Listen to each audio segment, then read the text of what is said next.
আসসালামু আলাইকুম এভরিওয়ান, আপনারা কে কেমন আছেন? আশা করি সবাই ভালো আছেন। আলহামদুলিল্লাহ আমিও ভালো আছি। আজকে আমি তেল কই বানাবো।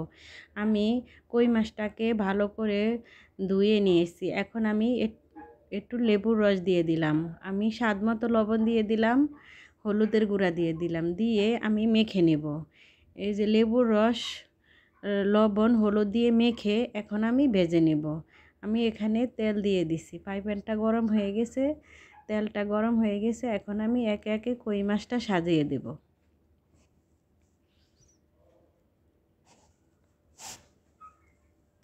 কই মাছটা আমি একবারে করকরা করে ভাজবো না। আমি এই এক পিঠ দেখেন কিভাবে হয়েছে, এভাবে আমি আরেক পিঠও এভাবে ভেজে নেব, হালকা লাল লাল করে।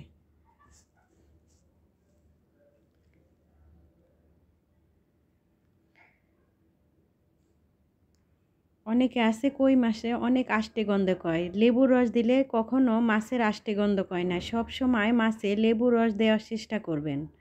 ভাজার সময় একটু লেবুর রস দিলে মাছের থেকে আর আষ্টে গন্ধ কয় না, ওটা রান্না করলে অনেক টেস্ট হয়। আমার মাছটা ভাজা হয়ে গেছে, এখন আমি চুলাইতে কড়াই বসিয়ে দিলাম, দিয়ে আমি পরিমাণ মতো তেল দিয়ে দুইটা পেঁয়াজ কুচানো দিয়ে দিলাম। পেঁয়াজটা নরম হয়ে গেছে, এখন আমি আদা রসুন বাটা দিয়ে দিলাম। আদা রসুন বাটা দিয়েও আমি একটু ভেজে নেব।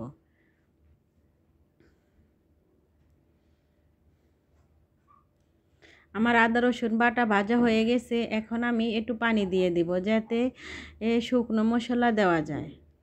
আমার পানিটা বলক হয়ে গেছে, এখন আমি স্বাদ মতো লবণ দিয়ে দিলাম ধনিয়ার গুঁড়া, দিয়ে দিলাম মরিচের গুঁড়া, দিলাম হলুদের গুঁড়া, দিলাম জিরার গুঁড়া, দিয়ে আমি ভালো করে কষিয়ে নেব।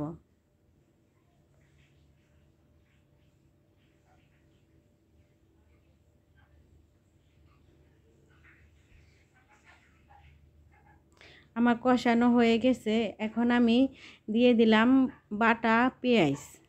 বাটা পেঁয়াজ কষানোর সময় দিলে কালারটা সুন্দর থাকে, তাই আমি এখন বাটা পেঁয়াজটা দিয়ে দিলাম।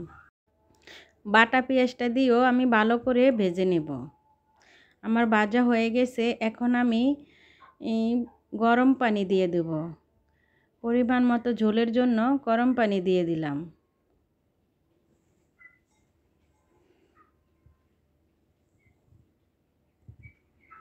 আমার পানিটা বলক আইসা পড়ছে, এখন আমি মাছ দিয়ে দেব। কই মাছটা সুন্দর করে আমি সাজিয়ে দেব।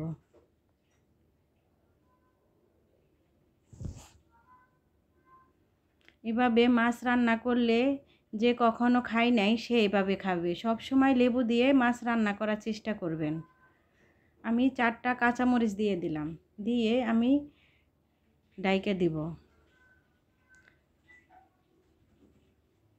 আমার মাছটা বড় কাইসা পড়ছে, এখন আমি নাড়াচাড়া করে সুন্দর করে রান্না করে নেব ঝোল শুকানো পর্যন্ত।